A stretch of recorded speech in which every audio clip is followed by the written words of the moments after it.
We have the tech to get food delivered in 15 minutes, but we all have horror stories about buying tickets. The Game Time app gives fans the advantage. Get amazing tickets in just a few taps. Fees are included, so what you see is what you pay. And the Game Time guarantee means authentic tickets at the best price every time. Take the guesswork out of buying tickets to concerts, sports, comedy, and more with Game Time. Download the Game Time app and create an account for $20 off your first purchase. Terms apply. A warmer from the low. Welcome to lovely Las Vegas for Cuscus Hoops with myself, Greg Hoops Peterson, now part of the VSiN family and podcast.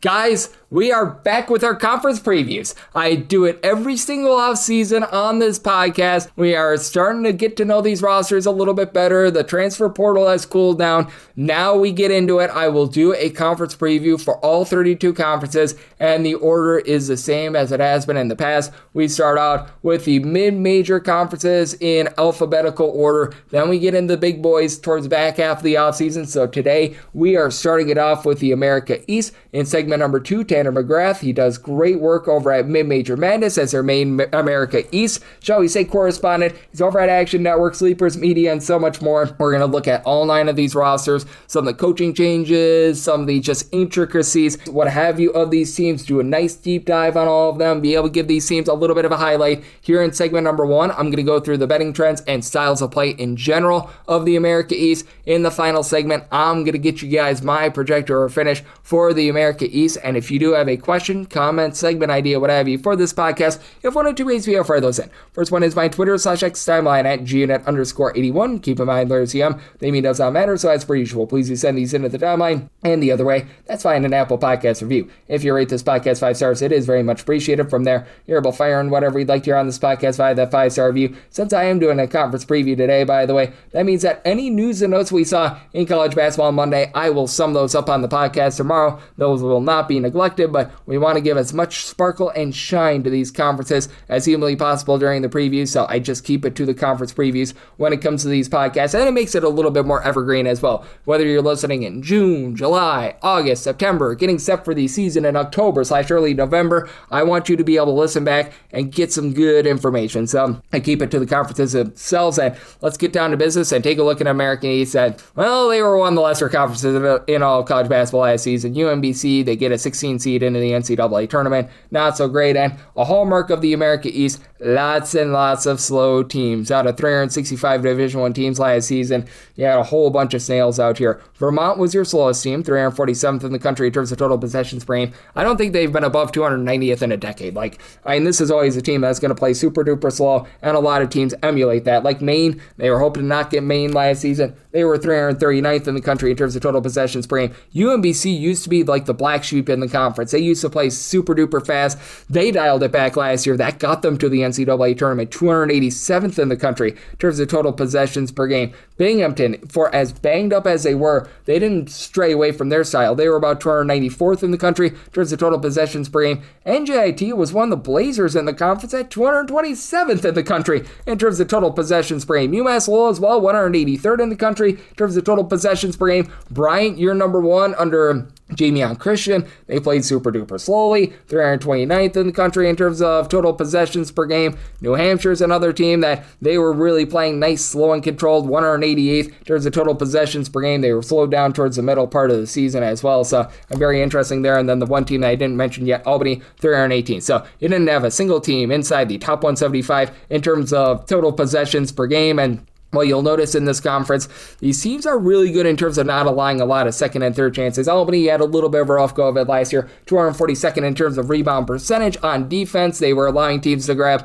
over 28% of their missed shots as an offensive rebound. But you'll look at some of these teams up top. Vermont, who's always year in and year out such a great team in this conference, they were second in the country in terms of defensive rebound percentage. Only Michigan State allowed fewer percentage of opponents' missed shots to become an offensive rebound than Vermont. Vermont allowed teams to only grab about 20 20.4% of their missed shots as an offensive rebound. UMBC, who represented in the NCAA tournament, 19th. Teams were grabbing about 23.7% of their missed shots as an offensive rebound. Even Binghamton, they were a top 100 team in terms of defensive rebound percentage. Maine was getting mained. They are a team that plays completely opposite of a lot of these teams you're going to find in this conference. There's not a lot of teams that generate turnovers. Maine, you're in and you're out on a Chris Markwood top 75 team in terms of steals generated on a per possession basis, and as a result, they were the worst team in terms of rebounding, 304th with regards to their defensive rebound percentage.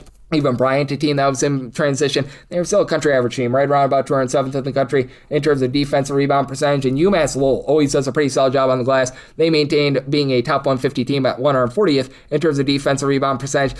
You also had some offense that left a lot to be desired as well. Turnovers really ate up UMass Lowell. They were outside the top 250 in terms of turnovers on a per possession basis, 267th in terms of points per possession overall. Maine was really your awful team. They were dead last in terms of points per possession overall, 359th in terms of overall points per possession. That was rough. New Hampshire, 346th in the country in terms of points per possession. The teams that were able to pop off with their offense were the teams that had success. Vermont, 117th in terms of points scored on a per possession basis. UMBC, 77th in the country in terms of points per possession. Top 60 team with regards to three-point shooting percentage. Heck, even NJIT, who had success in the conference, they were 343rd in the country in terms of points per possession. This is very much a defense wins championship sort of conference, and a conference in general that has a lot of slower play. So, as you can imagine, not a lot of overs being played by these teams out there in the America East. You take a look at just the overall landscape in all of college basketball and some of these teams that were great to the over and great to the under, and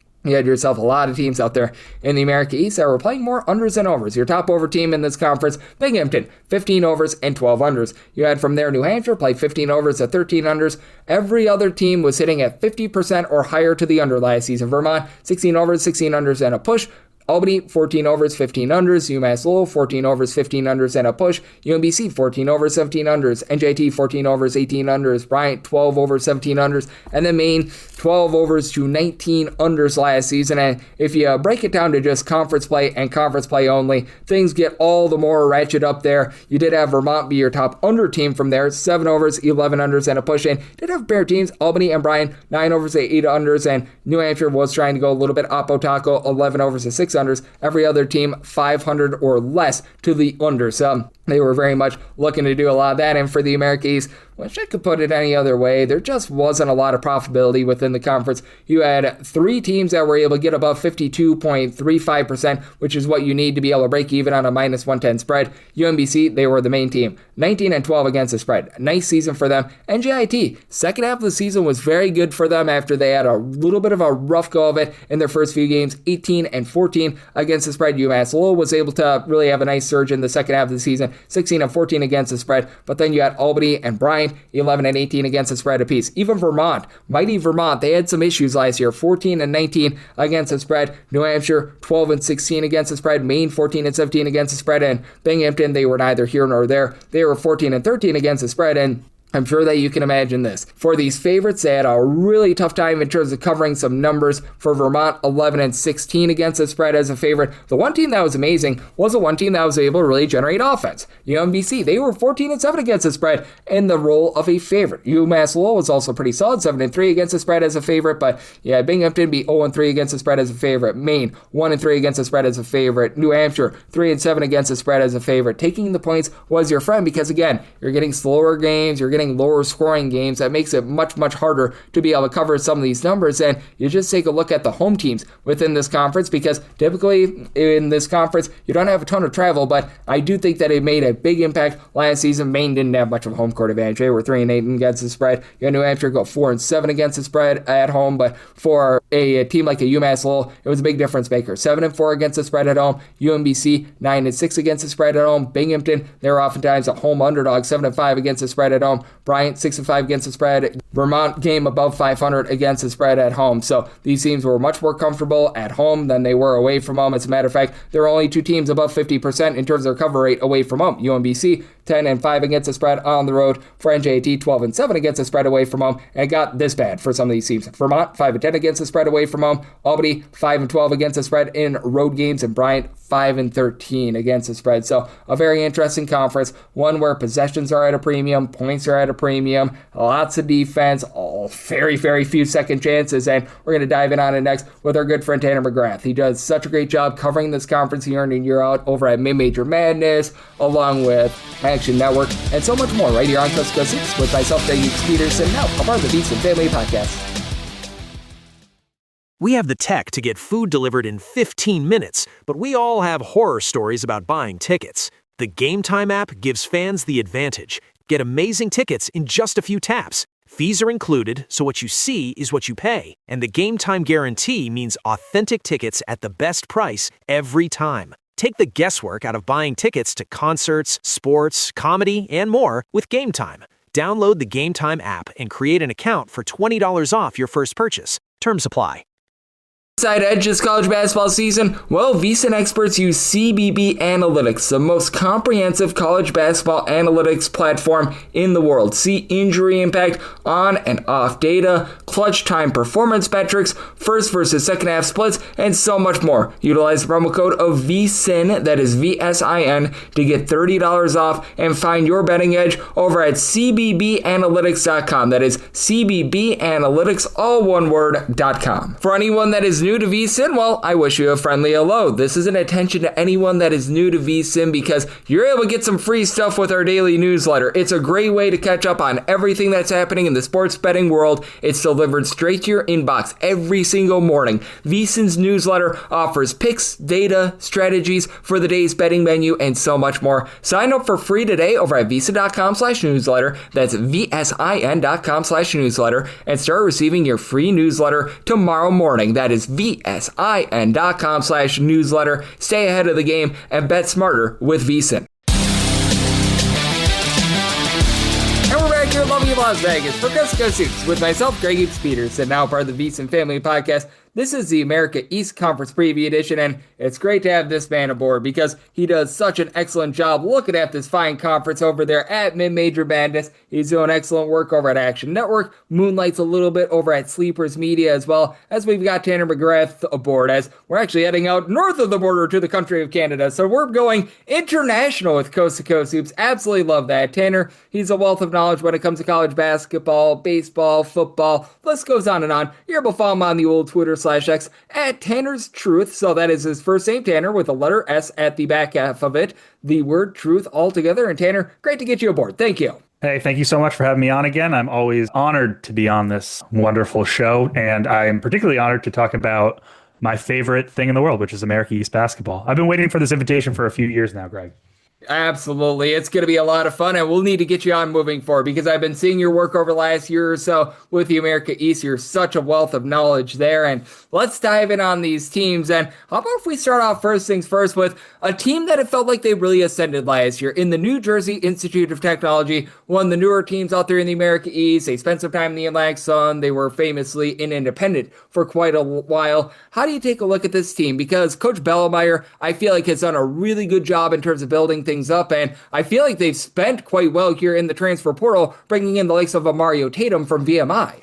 Yeah, I couldn't agree more. Last year was really the culmination of 3 years of work for Coach Bellemeyer, and I was really excited to kind of see his whole vision come together on both ends of the court. And I would really love to see have them keep the good times rolling this season. I would be a lot more excited about this team if both Sebastian Robinson and David Bolden were coming back in the backcourt. Alas, just David Bolden it is. I mean, he was easily the best rookie in the conference last season. I hope that this year, if he takes a step forward, I think he needs to be a slightly better downhill finisher and playmaker. He needs to take on more of that workload that Sebastian Robinson took last year because the dribble jumper is there. It's all the way there. Losing on top of Robinson, Jordan Rogers, Melvin E. McCauley, Ari Fulton, Malachi Arrington, that's kind of scary. And I really think that might hit on the defensive end. Last year, they had a really stingy, switchable, often zone defense. that was really, really good for most of the year. I kind of think that takes a step back. Another thing that helped him a lot last year was just a number of different style shot makers all over the court. And they might still have that between Bolden. I'd like Jeremy Clayville, Rocco Awad, who I think is one of the more underrated players in the conference. A lot's going to fall on Quentin Duncan and those transfers that you talked about. Mario Tatum is really the top guy there. I like the offense that they run at VMI, very fast, a lot of shots that he could fit in here. But overall, it's hard for me to not see this team regressing a little bit, sadly. Yep, with this team as well, they were a little bit rough on offense last season, so they are going to need to take a few strides forward there, but I do like some of the signings there, and I like some of the pieces for this team as well. I don't think that they're going to be quite in the top two, but for Albany, bringing back Zach Matalu, who was able to give you about 5.5 rebounds per game, was big. It looks like they should be getting back Abdoulaye Fall as well. He was limited just 7 games last season. Add in there a guy like a Pedro Santos from UT Martin, and certainly they need to work on the turnovers a little bit. That was a bit of a killer, but Ben Michaels, who was just stranded on the bench for Vermont, I think has found himself a good home here as well with Albany. Dwayne Killings, I don't know. I think his seat has to be so hot at this point. Like, he builds really good rosters and then just underperforms every single year. And I kind of am worried that the same thing is going to happen this year. And one thing that Killings does really good is he recruits a lot of very versatile two-way forwards who can shoot it. Matulu is one of those guys. He was amazing last year, and Albany was significantly worse when he was injured. Fall, very highly touted coming in, played well in his limited minutes. I think he will take a step forward. And then Ben Michaels, I watched him a lot at Vermont as a Vermont fan. Super athletic, just an incredible athlete. So the front court, talent-wise is good. I also thought in the back court, Miles Rose, who will be taking on, I think, pretty heavy guard work this year. I don't really know how the backcourt will shake out yet, but I thought he played really well out of the guard spot in his limited minutes. They had some really bad injuries in the backcourt mid-season, and he stepped up for a couple of games. And he can run an up-tempo offense like this because Killings likes to run. Similar to how Amir Lindsay did. He won't do it as well, but he's good in that role. It's just Dwayne Killings, man. I kind of feel this will just be another underwhelming team that isn't efficient enough on other end. Turnovers are always an issue, like you say. Offensive continuity, just like general cohesion, general game planning is never good up on a game-to-game basis. Rim defense is always an issue. Shot diet is an issue.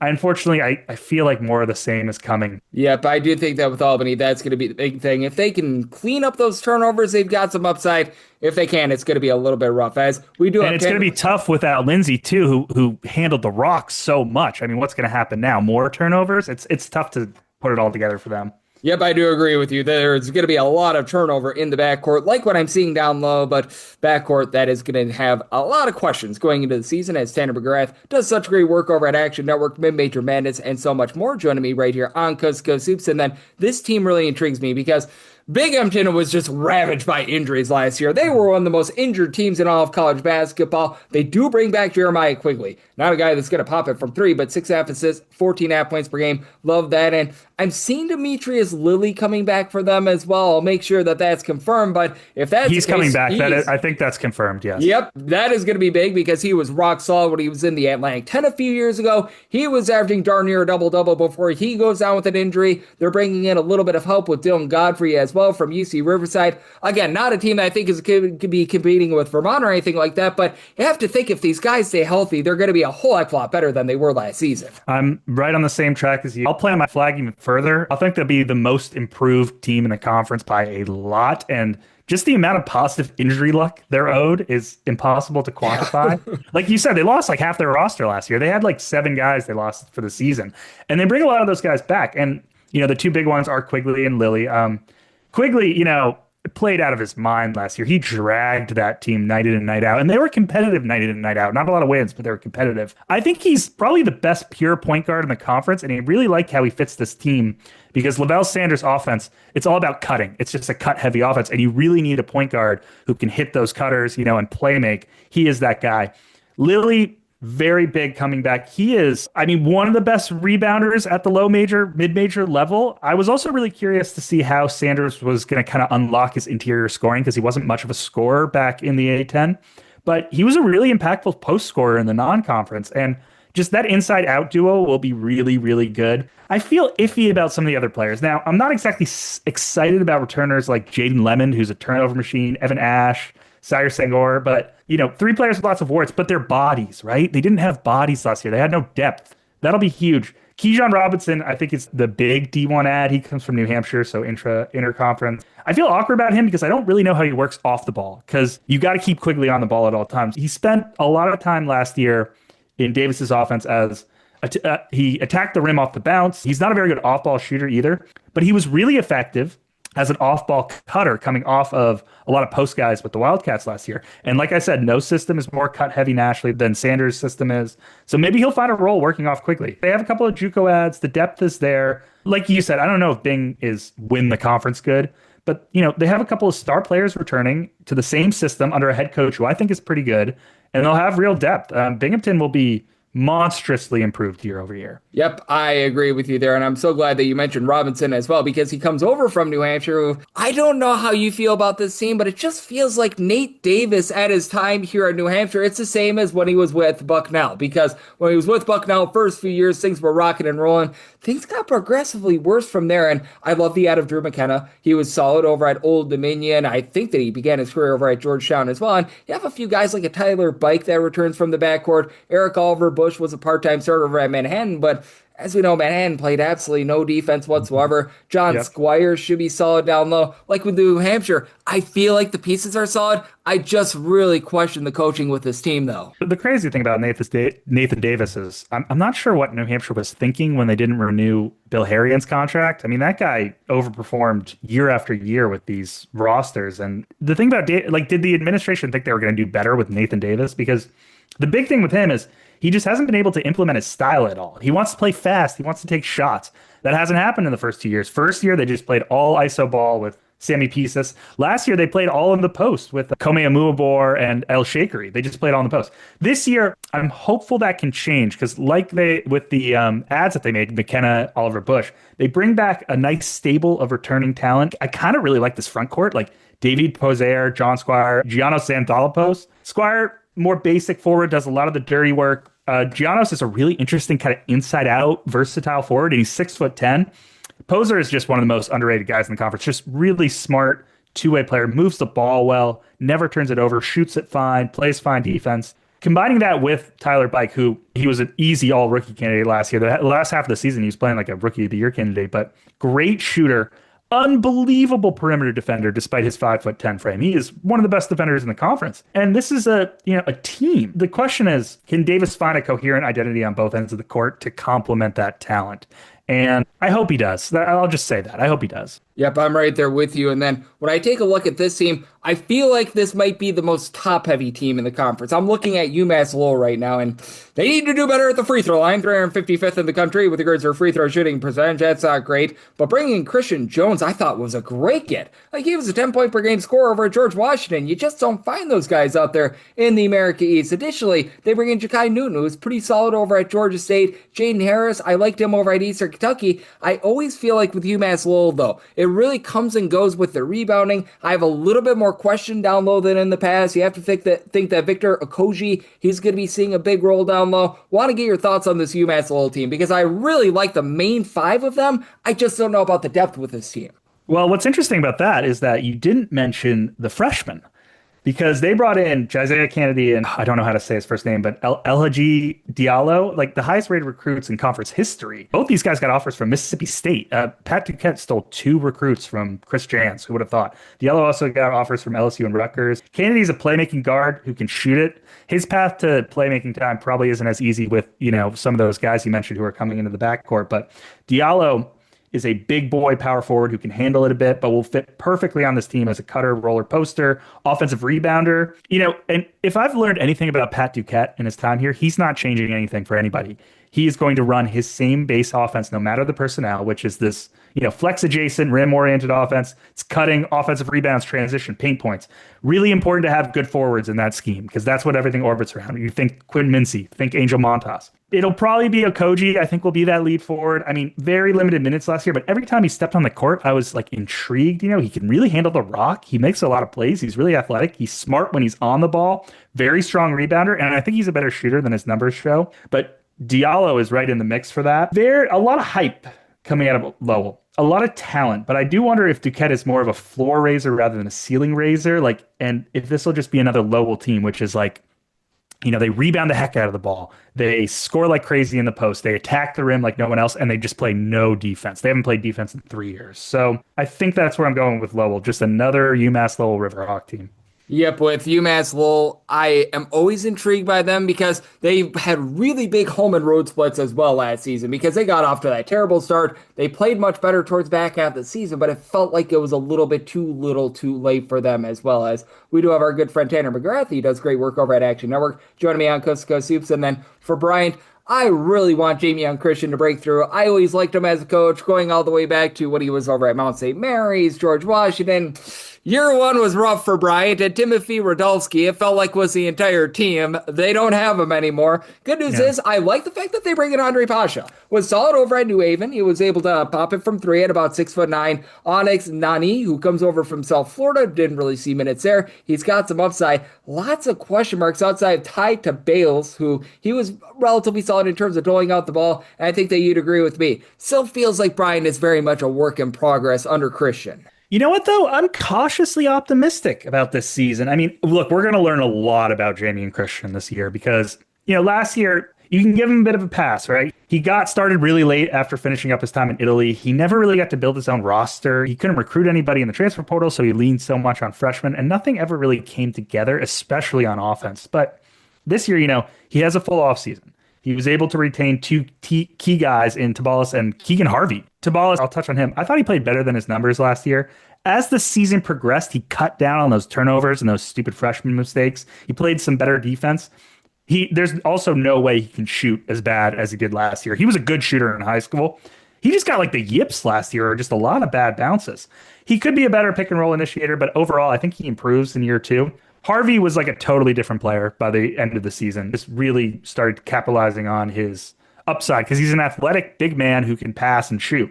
Throw him in the front court with Andre Pasha, who I thought was awesome at New Haven and who can also shoot it, and Onyx Nani, who's like a 6'9" guy who moves like a guard. For those three guys, I adore this front court. Some of the most versatile inside-out big men you'll see at this level all have legit size. Christian also got to bring in 4 Frosh guys, likely guys he was targeting. What I'm looking for this year with Bryant, can Christian better implement his style, or at the minimum, a consistent style, right? He tried on like 4 or 5 different offensive schemes last year. Nothing worked. It was so disorganized for vast swaths of the season.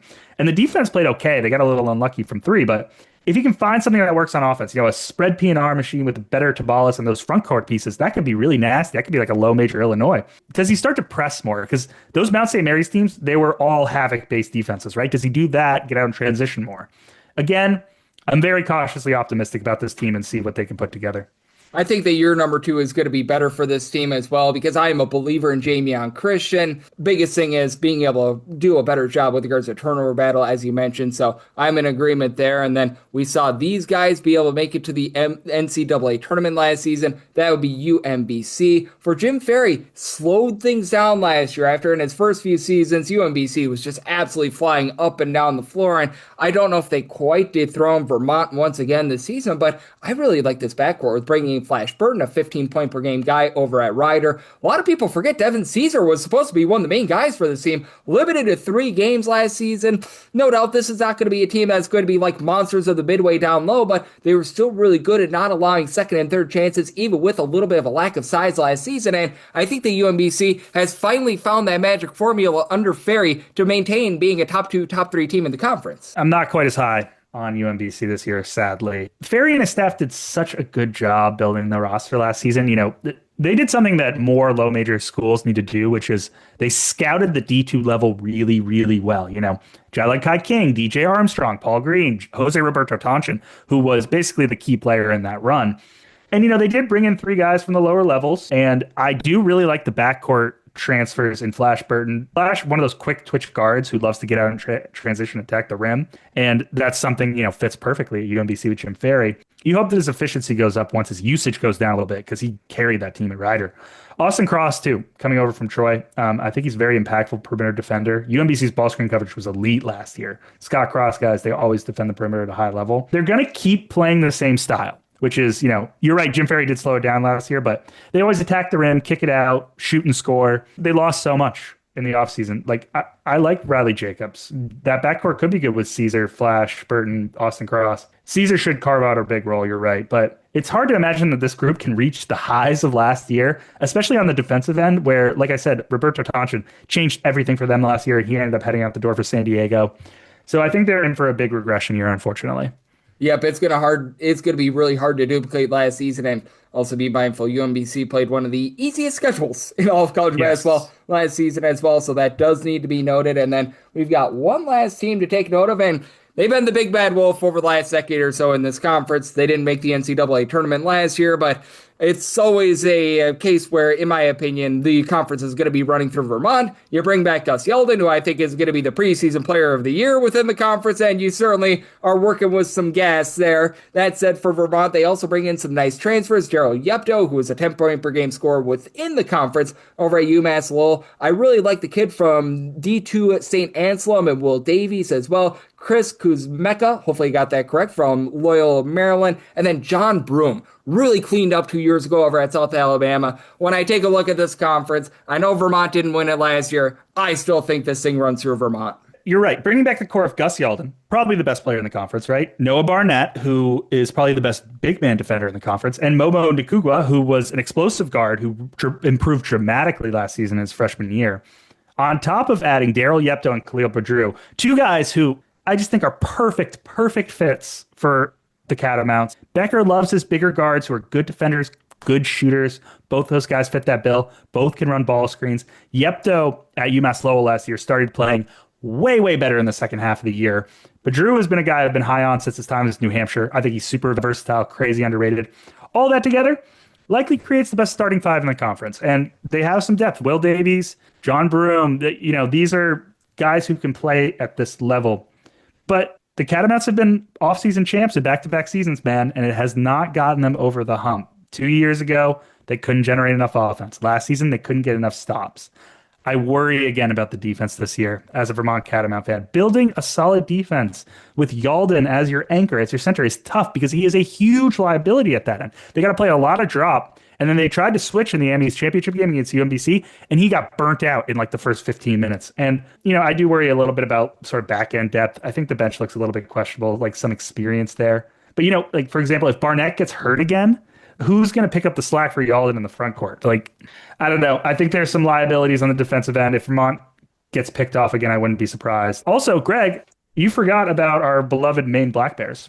Yes, I did. Now, I think that there's a reason why I was forgetting about Maine to start with. Man, that offense was rough last year. It can't get much worse, and they do have a flag on their team. It might not be Cooper Flag, but they've got Ace Flag, and I love the fact that Chris Markwood, year in and year out, Coach Markwood's system really generates turnovers. I think you'd agree with me, though. They need to be better down low because they got absolutely lambasted on the glass last season.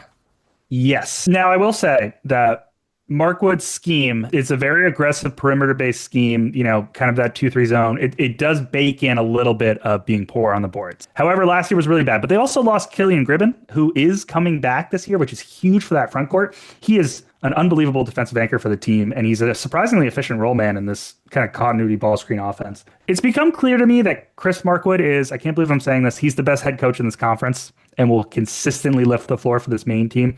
His 2-3 zone traps are the best in the business, pretty much confuse every single other team in the conference. The defense, it should be really good again. It's always good under Markwood. They have a ton of length. Giannis Bamba is like 6'6" wing. He's probably running the 2. Their guards are 6'3" and 6'4". I'd watch out for Darius Lopes, who missed last season, but I had an assistant coach at the conference tell me that Lopes would have been the league's best freshman last year. I'd keep a close eye on him because Markwood really coaches up guards.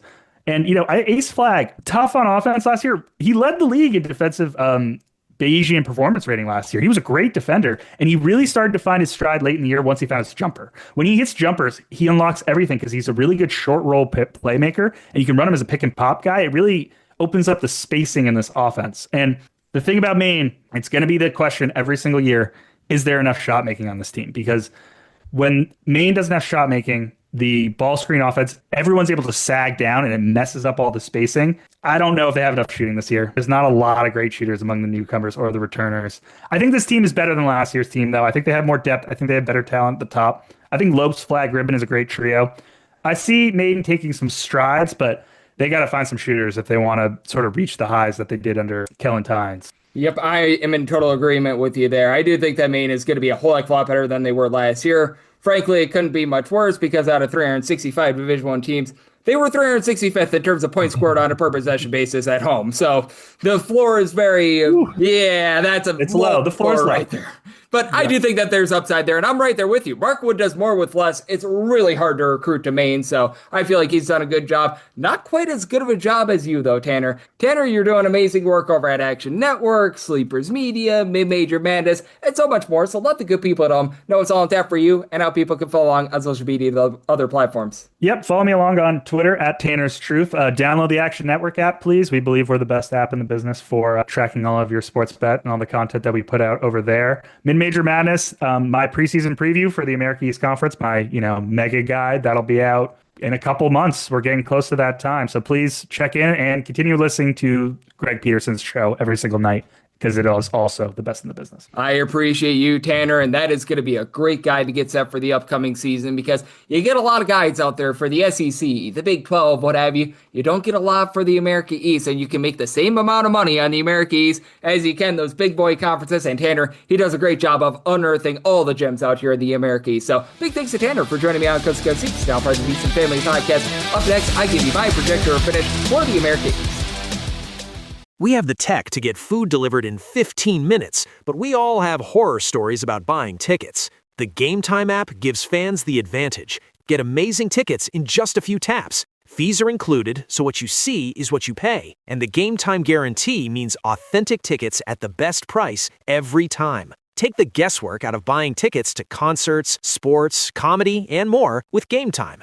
Download the Game Time app and create an account for $20 off your first purchase. Terms apply.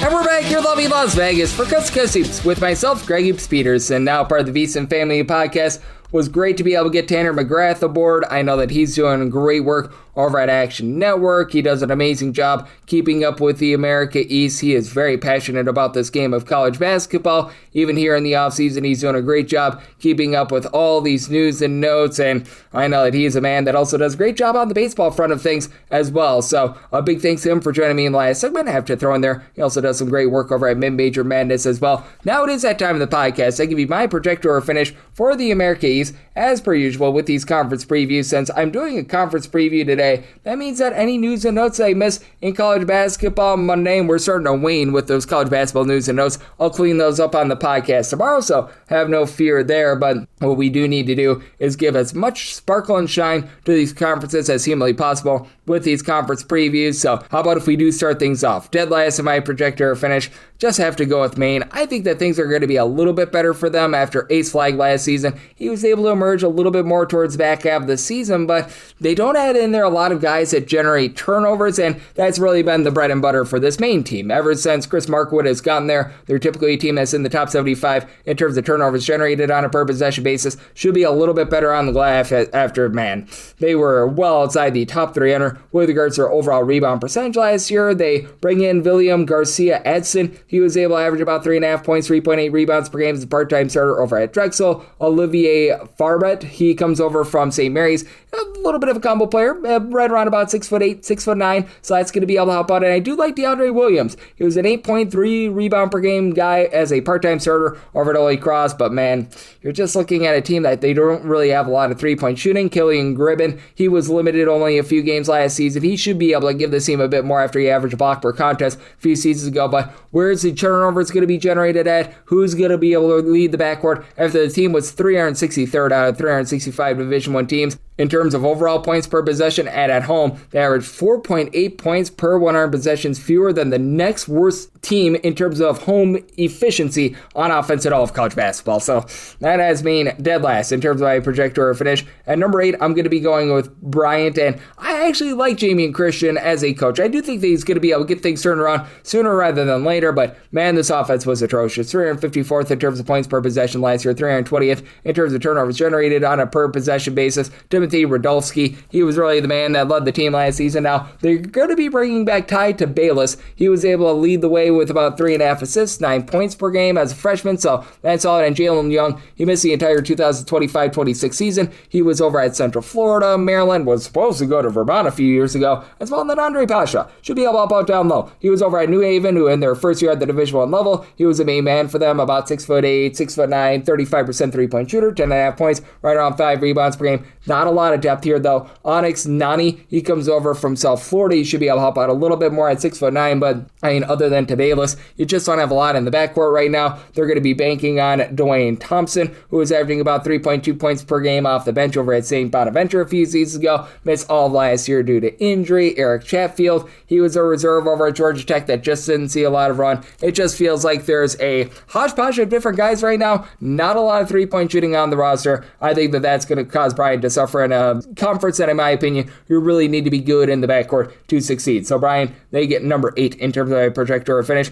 At number 7, I'm going with New Hampshire. I just haven't been crazy about the job that Nathan Davis has done with this program. He had things above 500 in year number 1. They have really toilet bowled since then. This is looking very similar to what he did over at Bucknell a few seasons ago. And for New Hampshire, I actually think that they're going to be relatively solid down low. They did a nice job bringing in Drew McKenna, who was averaging about 4 points per game last year over at Old Dominion. And then Eric Oliver Bush, he made 19 starts as a starter for Manhattan last year, but he only averaged about 3 points per game, and Manhattan was an absolute nightmare on defense last year. For New Hampshire, they just don't have a lot of three-point shooting. They were 333rd in terms of three-point shooting percentage last season at about 30.5%. Tyler Bike, he had 7.5 points, 2 assists, shot 37.5% from three-point range. He's going to need to take ownership of the offense. Ryan Zahn, who was over at Fairfield, he was about a 34.5% three-point shooter, but he averaged about 1.1 points per game last season. They're bringing back Davide Poser, who he was able to average 7 points per game last year, and John Squire was able to average about 5.5 rebounds per game.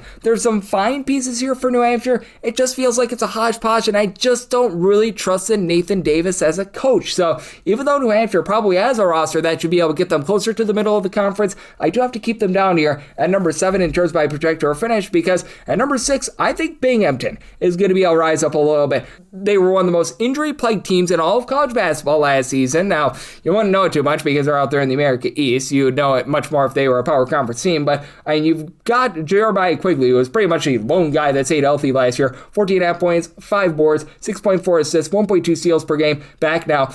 Turnovers have really eluded this Binghamton team, and it's been for a few years. Last year, 313th in terms of turnovers per possession on offense. Didn't generate any on defense, 349th in terms of turnovers generated on a per possession basis there, and what has been able to lift them up has been having the likes of Gavin Walsh and company being really solid on the glass over the last few years. Demetrius Lilly was supposed to be that guy last year. He was averaging 14.6 points, 9.5 rebounds per game. Former starter over at LaSalle, limited to 11 games due to injury. He is back. You've got Dylan Godfrey, who is averaging about 3.5 points and shot 35.5% from three-point range over at UC Riverside coming in as well. That gives them a bit of something. And then you've got Kajan Robinson, who he was able to average about 10.5 points per game over at New Hampshire last year. That's a big reason why I've got Binghamton over New Hampshire, being able to get that nice score. That helps you out as well. And you've got, in general, a team that I think is going to be able to do a little bit of better job in terms of guarding the three-point arc this season. Jake Blackburn, he was able to average 5.5 points, shot 39.5% from three-point range, again, limited to 14 games. And Evan Ash, who missed the entirety of last season, he was a 5.5 point per game scorer after being a part-time starter 2 seasons ago. So I think that a clean bill of health helps Binghamton up quite a bit here. I've got them at number 6 in terms of my projector finish.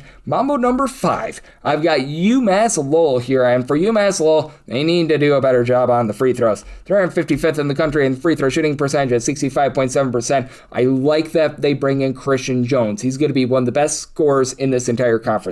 10 points, 3 boards, 3 assists, steal per contest over at George Washington, our nation's first president last year. Ja'Kai Newton, 7 points, 3.5 rebounds per game over at Georgia State last season. Jaden Harris, he was able to throw in there about 6.5 points per game over at Eastern Kentucky.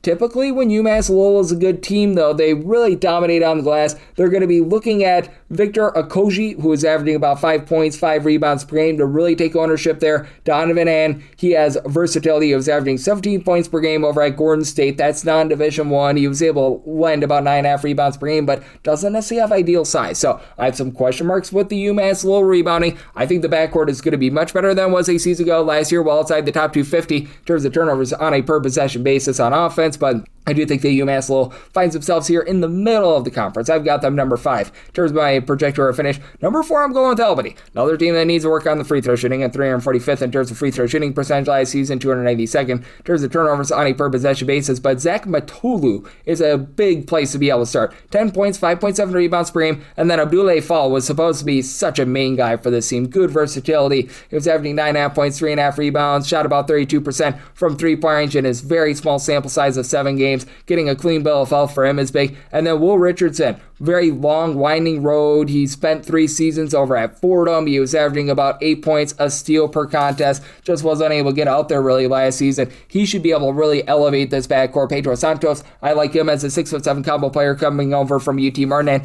they bring in a man from within the conference, Ben Michaels. He just couldn't get out there on the floor for Vermont last season. Go back 2 seasons ago, what he was able to do over at Buffalo, where he was averaging 8 points per game. I really think Albany has some upside here. They were a team that had a little bit of a lackadaisical defense last year. Getting back Fall, bringing in Michaels, I think is really going to be able to elevate that. I think that there's quite a bit of upside here for Albany. I've got them at number 4 in terms of my projector finish. Number 3, NJIT. They had themselves a nice run in conference play last season. They were another team that was riddled by injury. Now, a lot of those guys that were injured, and then they were able to ascend, like Sebastian Robinson. They transfer out of the program, but that said, you returned David Bolden, who last season had about 12 points, 2 steals per contest. So if I'm not mistaken, was a freshman last season. He was the number 2 scorer for this team. Should be able to help elevate a team that was 323rd in 2-point shooting percentage, 336th in terms of 3-point shooting percentage, but top 225 team in terms of points allowed on a per possession basis on defense. You're bringing in Quentin Duncan, who he was able to help out with about 4.5 points, 37.5% three-point shooting from season ago. He's back. He should be able to give you a bit more there. Mario Tatum should help out this offense. He was over at VMI, 8.5 point per game score last season. Brandon Soares Jr., he was a guy that didn't really see the floor over at Georgia Tech, but I believe he's got a little bit of upside as well. You're bringing Brandon Oliver from Canisius, guy that was able to put in there a little bit of this and that as well. It's an NJIT team that I really have been liking what I've been seeing them over the last few seasons. So it was a program that, when Jim Ingles left it, he was able to do a nice job there. They went through a few coaching transitions. They weren't able to find their guy. Feels like Grant Bellemeyer is really starting to get things rocking and rolling. 16 wins, most that they had ever since joining the America East, and I think that they build off of that. I've got them number 3 in terms of my projector or finish. Number 2, going to be going with UMBC. I can't quite put them over Vermont, but for UMBC, you know that the backcourt is going to be solid, and they were actually really good on the defensive glass last season. In terms of defensive rebound percentage, one of the most underrated teams, in my opinion, in all of college basketball last season, and they've got the Flash in. Flash Burton, 15 points, 3 assists, 1.3 steals per game over at Rider last season. He wasn't a very good three-point shooter, and Devin Caesar, I think old Caesar is going to be able to help out this roster as he was over at Old Dominion 2 seasons ago, averaging 11.5 points per game, limited to just 3 games last season. They're going to need him to bump it up from 3-point range, and then you've got Javon Ristich, who is over at Loyola Marymount. He redshirted 2 of the last 3 seasons, but at 6'5", should be able to give this team a little bit of 3-point shooting. Austin Cross is a guy that was able to register about 4 points per game over at Troy last season. Good active hands to help this team generate a few more turnovers than they did a season ago. And then Riley Jacobs should be able to help out in the post. He was averaging about 4 points per game, along with about 4 boards at 6'8", for a team that was 55th in terms of 3-point shooting percentage, 19th in terms of defensive rebound percentage. Didn't grab any second and third chances themselves. UMBC is a make it and take it team, and in this America East in general, you don't have a lot of teams that grab a lot of offensive rebounds, but I think that UMBC, with Caesar especially along Flash Burton in the backcourt, that's going to be enough for them to stay towards the top of the conference. I've got them number 2, my projector finish. Number 1, it's Vermont. Vermont has been able to win the conference regular season in 8 out of the last 10 years. Gus Yelden, he's going to be, in my opinion, the preseason player of the year in the conference. 16 points, 5.5 boards, 2 assists. Man that began his career over at Wisconsin and Seton Hall, former top 150 recruit. 6'7", 6'8", big man that's able to shoot about 35% from 3-point range. And this team was second in the country in terms of defensive rebound percentage. Teams only grabbed 20.4% of their missed shots as an offensive rebound. UMass Lowell, they lose Gerald Yepto, and he goes on over to Vermont. 10 points, 3 assists, 36.5% three-point shooting. Will Davis, he enters from Division II St. Anselm, which they've been able to turn out some good talent. He was averaging 7 assists per game, so that helps out with regards to the backcourt because you do lose the TJs from a season ago. Chris Kuzmeka, who was over at Loyola Maryland last season, limited to 17 games. He was able to shoot about 38.5% from 3-point range, and then I love John Broom. He's going to be cleaning up. Last year, he just didn't see a lot of minutes for South Alabama, but still, 5.5 points, 5.5 boards, steal and half per contest, 38% 38.5% three-point shooter when he was the starter out there in the Sun Belt 2 seasons ago. He fits his system like a glove. That should help Vermont be able to generate more turnovers than they have in the past as well, because Vermont is typically not a team that provides a lot of ball pressure. They always like to slow things down well outside the top 300 in terms of total possessions per game, and I do think that this Vermont team, they get back to the top of the conference. I've got them number one in terms of my projected finish, and that'll wrap things up for the America East Conference Preview Edition right here on Coast to Coast Hoops, now part of the VSiN Family Podcast. A big thanks to our guy Tanner McGrath, doing a great work over there at Action Network, Sleepers Media, Mid-Major Madness, and so much more. If you do like hearing from this fine podcast, Coast to Coast Hoops, you're able to subscribe wherever your podcast, Apple Podcasts, Google Play, Spotify, Stitcher, and TuneIn. If you have a question, comment, segment idea, what have you for this podcast, you do have one or two ways we offer those in. First one is my Twitter/X timeline at June@_81. Keep in mind, LRCM, they mean does not matter. So, as per usual, please do send these into the timeline. And the other way is find an Apple Podcast review. If you rate this podcast 5 stars, it's very much appreciated. From there, you're able to fire in whatever you'd like to hear on this podcast via that 5-star review. And I'm with you guys every single day on this podcast here in the offseason, give you guys the news and notes of college basketball along with these conference previews. We've got 32 of them to do. We're down to now 31 because we've got the first one in the books. And then once we get back in season, picks and analysis on every single game, every single day. So appreciate you tuning in today, and I'll be back with you once again tomorrow. Thank you. We have the tech to get food delivered in 15 minutes, but we all have horror stories about buying tickets. The Game Time app gives fans the advantage. Get amazing tickets in just a few taps. Fees are included, so what you see is what you pay. And the Game Time guarantee means authentic tickets at the best price every time. Take the guesswork out of buying tickets to concerts, sports, comedy, and more with Game Time. Download the Game Time app and create an account for $20 off your first purchase. Terms apply.